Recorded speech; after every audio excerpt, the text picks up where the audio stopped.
Hi. Hello, good afternoon everyone. I hope you're well. Let me just press the button here. Yes, so we're sharing in Thermomix fan group as well. I hope everyone's having a lovely day and a lovely week. It's a little bit miserable out there if you're in the UK, in the south. But that's fine, you know. We've had a few sunny days and hopefully we'll be getting some more sunny days soon. So I've just popped on, what I wanted to show you is obviously the kids back at school, having to do things for packed lunches. What can we do? So a couple of different ideas. So I'm going to be using pastry, and in fact I'm going to be cheating and using roll-up pastry. Now we make wonderful pastry in Thermomix, but this ready rolled pastry is so versatile. It's very easy to have in the fridge ready to go, and because it's ready rolled, it's just perfect for what I'm going to make today. So it's been in the fridge, it's nice and cold. Make sure it's always in the fridge until the very last minute. Your pastry has to be very cold whether you make it or you buy it. So I'm going to unroll my pastry. Let me just do this very carefully so I don't rip it. It's a little bit delicate being cold. And as you can see, it's beautifully rolled and cut and square. So it's perfect for what we're going to do. So I'm just unwrapping it here very, very slowly, very gently, because it breaks very easily. Okay, so that's our pastry that's been unrolled. Now, the next thing I'm going to do is I'm going to make some pizza wheels. These are really good to put in packed lunches or even for the kids to nibble when they come home from school. So I have some tomato sauce left over. I don't know if you normally make this tomato sauce. It's obviously on Cookie Do and I can put the link afterwards in the comments. But this is so versatile to make a couple of jars of.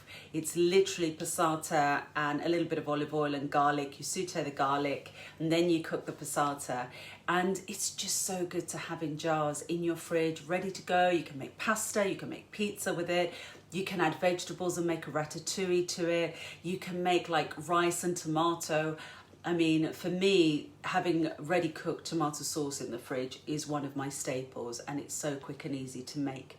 So don't forget to have some tomato sauce. So this is left over, the last bit that I've got, and I'm going to pour this over. I hope you can see. I'm just going to pour this over my pastry like so. There we go. It doesn't have to be, you don't really need too much because we don't want the pastry to go soggy, so not huge amounts. I don't really measure things like this. I just kind of play it by ear. But yeah, you don't need lots of tomato sauce. Same as with when you make pizzas, actually. You don't need to douse it in tomato sauce. As long as it's got a thin layer, that's good enough. So that's my tomato sauce gone on. So the next thing I'm going to do is I've got some cheddar cheese here. I've just cut it in chunks, and what I'm going to do is pop it in my Thermomix and I'm going to grate that. Now, if your cheese is kind of a softer cheese, it's really good to pop it in the freezer for at least 30 minutes before. I haven't really had time today, but that's fine. It's going to melt in here, so that's okay. But what I'm going to do is pop it on for about 5 or 6 seconds at speed 7, and then I'm going to check to see if it's the right consistency.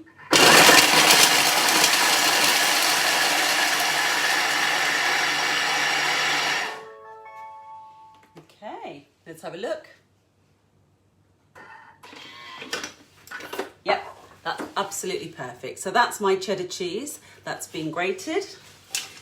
And I'm going to put this down here so you can see exactly what I'm doing. Okay, so here we go. Pop cheese. I didn't really weigh the cheese. I just chopped a few chunks. But if it's too much and there's leftover, I'll just pop it in a Tupperware and just use it up for something else. So that's not a problem. So here we go. Plenty of cheese all over. Let me put my spatula over there. Lovely. Here we go. So that's the cheese that's gone on.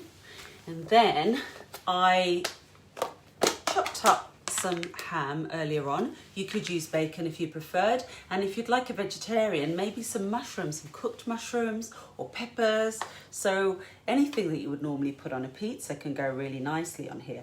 My kids really like ham and cheese, so I'm sticking with the formula, the things that they really like to eat. I do try and experiment with them, but I know that some things it's just not worth experimenting with, and this is their favourite, ham and cheese. So that's what we're making today. And this will be going in their packed lunches tomorrow. So you can, if you make a big batch, you can also freeze it. It freezes really well. Any pastry tends to freeze really well. Okay, so the next thing I'm going to do is I'm going to roll it, not as it came, but I'm going to do it lengthways. So try very small at the beginning, try and tighten it up. Here we go, like so. There we go. I'm just doing it slowly and doing it gently so it doesn't break, but we just roll it up side by side. There we are. I'm trying not to touch it too much because your hands are warm and we don't want to warm up the pastry so it doesn't go all soggy. It's got a little bit of tomato there. So that's it. So that's our pastry all rolled up. I hope you can see. Yep, I think you can see there. So I've got a knife here ready and we're going to be cutting the pastry to make pinwheels. Now you can make them, I've got different sizes here, but you can make them whichever size you think would look better. So don't be afraid to experiment. And if you think, oh, next time I would like them thicker or thinner, it doesn't really matter. There we are. So we'll cut these like so. Perfect. So we've made 1, 2, 3, 4, 5, 6, 7, 8, 9, 10, 11, 12, 13, 14. There's a little bit left on the side that's a bit wonky. I put it all on the dish because I don't like waste. So there we are. This is my oven dish. So I'll put the ones that look the nicest first. So they're going to go, and as you can see, I'll show you in a second, they're actually going to go on sideways. Now I do have, I'm going to chop this actually because that's quite thick and I prefer them a little bit thinner. My kids certainly would prefer them a bit thinner. So we're going to end up with at least 15 different pinwheels. There we go, pop that on there. And I've got the oven ready. Now the oven does need to be 200, 220. It really depends whether you have a fan oven or not. Mine is a fan oven, so I've got them at 200. But if you don't have a fan oven, if you have a regular oven, then 220 is quite good for pastry. And these need to go in for a good 15 minutes. I would check them after 15 minutes because it all depends how thick or thin that you slice them. And then if you feel that it needs to go on a bit longer. But I'd rather check first and then leave them a little bit longer than maybe that they burn, you know, or overcook. So let's do that. I've put the ends in as well. So the ends aren't very pretty, but they're still nice. No waste to me. So let me put that in the bin. And let me show you. So these are my pinwheels ready to go in the oven. So I'll do that now.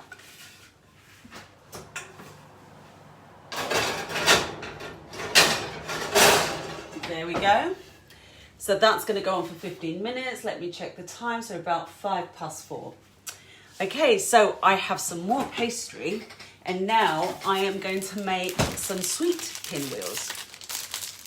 So let me just open another pastry bag. As you can see, as I mentioned before, I've kept it in the fridge because you really want your pastry to be very, very cold. So let's unwrap this again. Da-da-da. Very slowly because it does crack, especially when it's cold. So I am going very gently. Beautiful. It comes with this lovely paper underneath. So you don't really need to even mess around with anything else. There we go. So that's the pastry rolled again. Now this time I'm using homemade Nutella. So obviously we made this in the Thermomix. It's called chocolate hazelnut spread. It's really delicious, and it only has 60 grams of sugar, which compared to the one that you buy in the shops, it's so much less. This is so much healthier. You know what goes into it. Hi, so Dina, sorry, I've just realized, Dina, I missed the beginning. Is the pizza a cookie dough recipe? No, these pinwheels, they're something that I make. It's not in cookie dough. The pastry is shop bought, ready rolled pastry, just because, you know, we're busy mums, we haven't got time to mess around sometimes. So I like to keep some ready rolled pastry in the fridge. The tomato sauce is a tomato sauce that you can find in cookie dough that's pre-cooked, and I like to make a batch every single week, and then I've got tomato sauce in the fridge. So now we're going to make it with chocolate hazelnut spread, homemade. So here we go. I don't think it hasn't been in the fridge, so I don't think it's too hard. But if it is, all we would have to do is just warm it up a little bit, either in the microwave or in a water bath. So I'm going to spread this out. I'm trying to do it gently so I don't break the pastry. But again, these are lovely, whether you want to put them in their packed lunch or you want to give them as a snack when they come home. They are very tasty, and it's just so easy to make. Let me turn my Thermomix off. There we go. So I'm just being very gentle so I don't break the pastry. And we're literally, just leave a little bit at the edge. Don't go all the way, so that we can start folding in the center. A little bit more. Another thing that you could do, I'm actually going to be making peanut butter in a second. And another thing that you could do is do peanut butter and Nutella as well. So to be honest, in these spreads, you can do anything you want. Cinnamon and sugar is another really good one. Very easy to make. A little bit of cinnamon and sugar.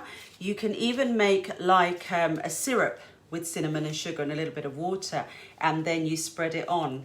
And those are very nice. I love cinnamon and sugar pinwheels. So basically any flavor. You could also add some nuts if you wanted to. You can chop them finely in your Thermomix and then add them. So as you can see, it's a very, very versatile thing to do. So here we go. We're going to roll it all again. There we go, very gently. Start small in the center. Try and keep it tight. This pastry always seems to crack in the very middle, but that's fine because we're going to be cutting it anyway, so it doesn't really matter. There we go. We keep rolling, keep rolling. Oh, that's easy. That's gone really well. I guess because the other pastry had more filling because it had the cheese and the ham. So look, this one has rolled really nicely. So now let me get a clean knife because the other one has tomato on it. So we're going to cut these again into pinwheels. I would say it's about 1 centimetre would be a good size. There we go.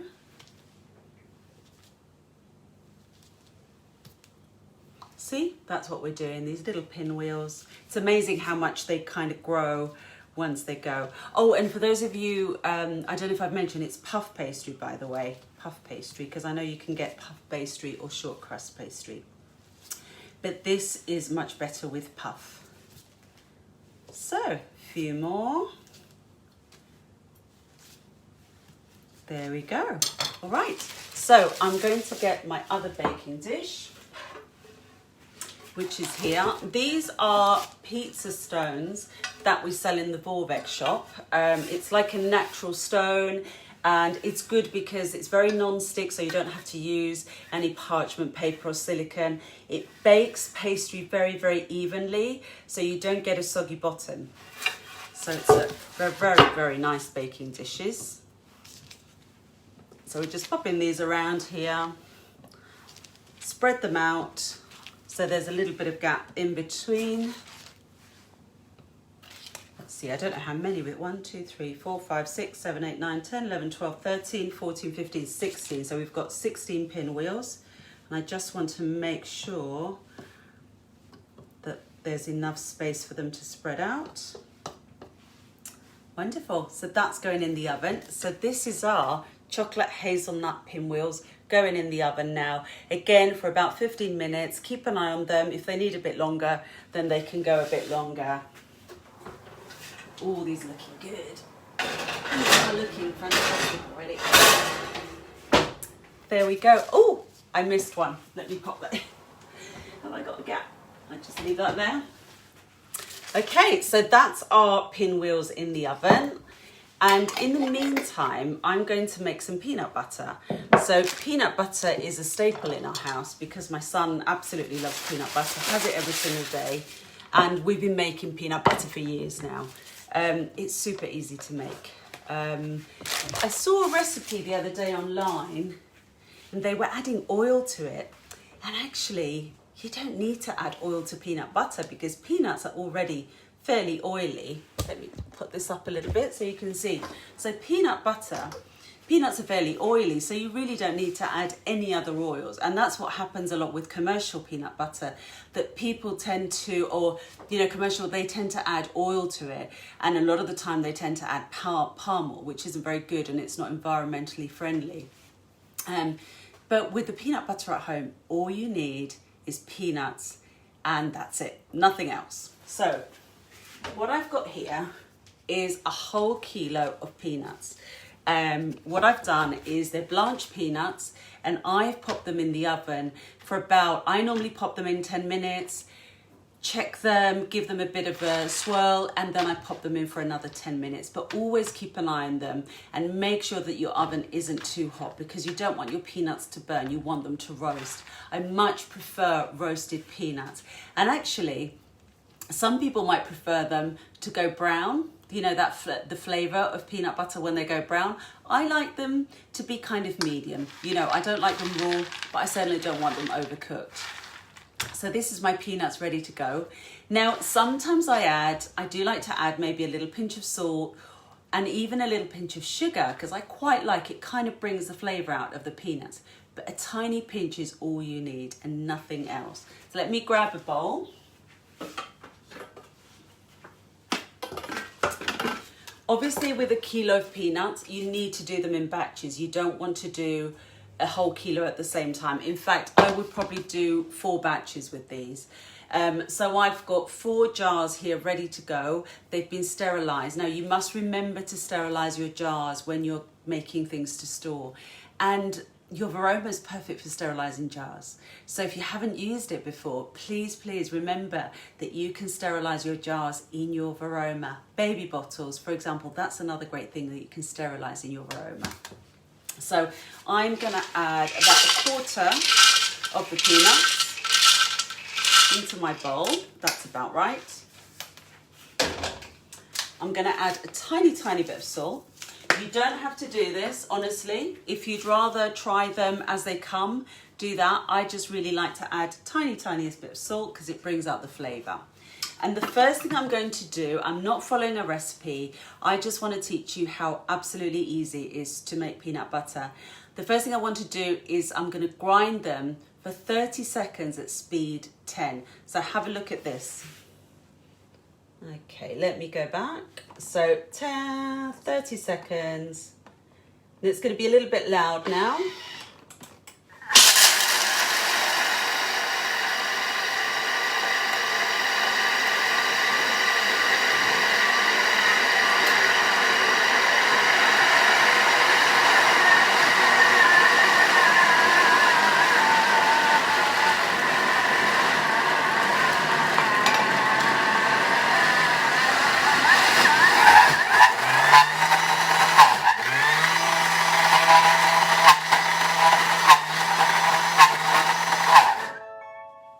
Lovely.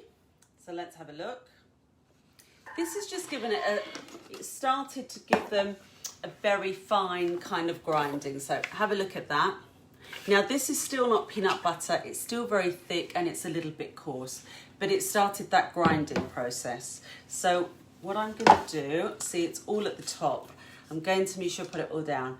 If you would like to ask any questions, please fire away. I'm going to keep an eye on the chat as well as I cook along so I can answer any questions. Now, the same that we make peanut butter, remember you can make almond butter or you can make mix nuts and seeds as well. So you could do almond and you can do sunflower seeds in it, which is a really nice mixture. Because some people are allergic to peanuts, but they're not allergic to seeds or nuts. So I've just scraped the bowl down. And what we're going to do, now I am going to pop this on now for 2 whole minutes. Now our Thermomix is very, very powerful. It has a really powerful motor, and it's going to really grind our peanuts and extract the butter, because we're turning it into a nut butter, that with the oil of the peanuts. And we have a very, very powerful motor here to do that.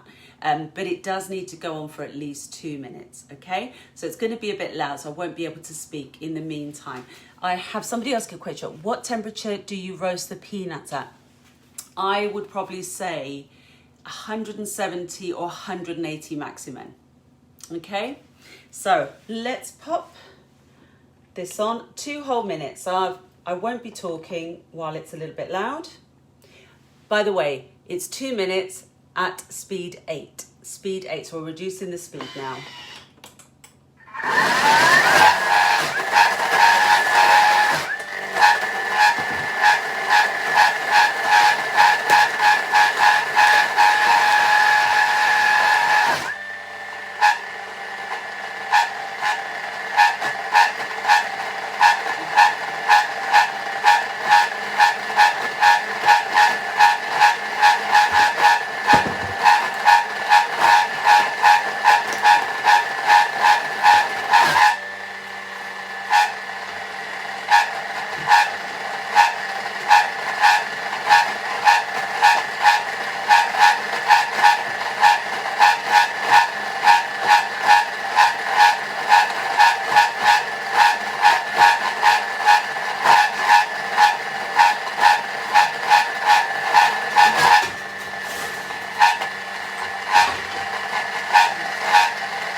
So we've got about 20 seconds to go. I'm just curious and going to have a little peek, see how we're getting on. Okay, so let me show you. Now we're doing really well, but we haven't quite got to the butter stage, and this is where you need to use your instinct. You need to check it to see, is it ready? Is it peanut butter? No, it's not. It hasn't quite got to that stage. So we're going to put it on. Another reason is that, you know, because they've been roasting for longer or less time, because you might have more or less quantity in the bowl, all those things are going to affect how long you need to put the peanut butter on for. So we need to carry on for a bit longer.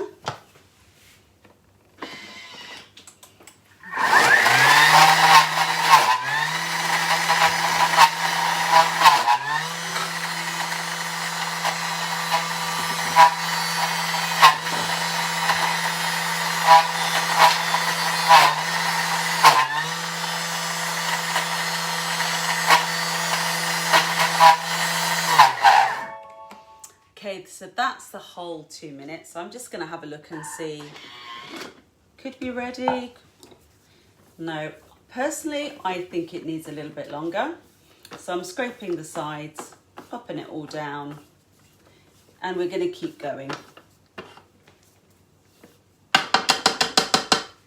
Okay, we're just going to put it on for another 30 seconds. Speed 8.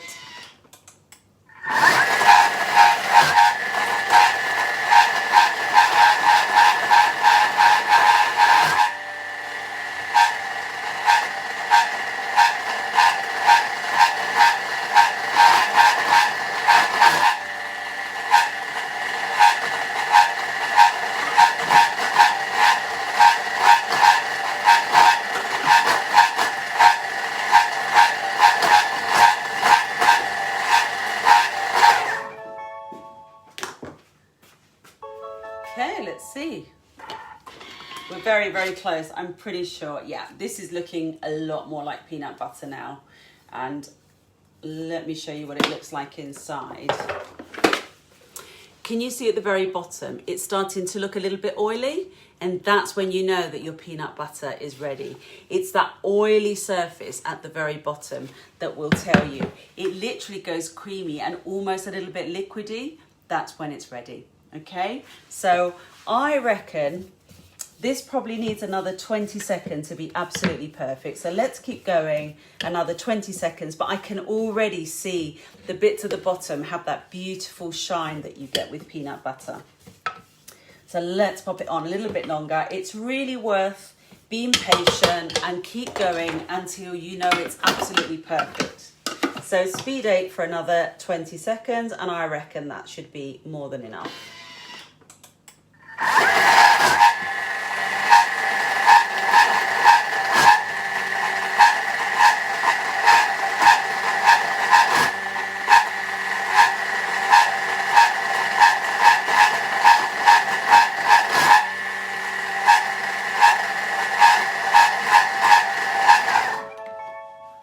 Okay, so let me pop this to one side. I've got my peanut butter jug here. Here we go. Yep, this is perfect now. I'll show you again. I hope that you can see through the lens the shine that we get at the very bottom. But that's how we know that the peanut butter's ready, because you get that beautiful sheen. And I've got one of these here. Let me turn that down so you can see. And we're just going to put our peanut butter in our jar. And that's how easy it is to make peanut butter. And honestly, the flavour is so different to commercial peanut butters. It really is. It cannot compare. I just find it delicious. I spoon it out, and I'm terrible with peanut butter. I think it's one of the nicest things ever invented. So here we go. So we're going to pop that in there. There we go, that's our lovely peanut butter, creamy peanut butter going in. If you like it chunky, at this stage, I would add a bunch of peanuts, and then I would just grind it at maybe speed 6 for about 10 seconds. And that would maybe break the peanuts enough to make it, you know, crunchy peanut butter. Good to see what the butter should look like. Thank you. Oh, I'm glad you can see through the lens. There we go. It's very funny. I sold a Thermomix to a lady years ago who was really thrilled because she'd been trying to make peanut butter for years in all these other different blenders, and she kept burning the motor of all the blenders, because you do need quite a strong motor to actually extract the oil from the nut to make the nut butter. There we go. Beautiful. Now, I'm going to show you a little trick while I'm here, because even though I need to make a lot more peanut butter, I'm going to do another 3 batches in a second. But when I get to the last batch, let's just get that in there. Wonderful. When I get to the last batch, as you can see, there's a whole load of peanut butter on those blades. You may know this trick, but just in case you don't, I'm going to put this back on. I'm going to go into my functions and put the turbo function. Okay. And then I'm going to turn that a couple of times. That should do it. So let's come out of the turbo function. Otherwise it won't open because it's a safety feature. There we are. And have a look at that. Absolutely clean blade. So that's taken all the peanut butter that I couldn't get off the blades. They've gone on the side of the wall, and then I can scrape them out with my spatula. So no waste whatsoever. Another thing you could do is add a bit of milk and maybe a banana and make a smoothie with this peanut butter as well. That's another way to clean the bowl. Those are the kind of things I tend to do. If I make sorbet or even with leftover porridge, I will always try and make a smoothie with it, because I don't like waste. So that's our lovely peanut butter. As you can see, it's slowly going in, but it's got that lovely creamy flavour. So the other thing I want to show you is the pinwheels. Now the chocolate ones are close to being ready, but here are our pizza pinwheels. Let me get a couple. Oh, they're nice and warm and gooey. Oh, these are lovely. Nice and cheesy. my family are waiting in the wings to try these. So there we go. So these are our pizza pinwheels. How easy was that? I mean, that really didn't take us long, did it?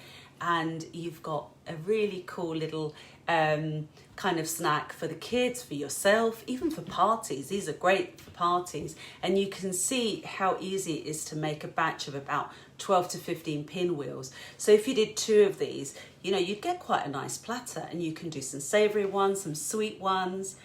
Other ideas for the savoury ones are pesto. Pesto always goes amazingly well. Tomato and basil, goat's cheese, caramelised onion and goat's cheese. So you can fill these with anything that you like, okay? So I'm going to see if the chocolate ones are ready. Yes, they are. So let me show you the chocolate ones. Oh, I just had the heat go all in my eyes. Oh, right, so I'm going to take the chocolate ones out now.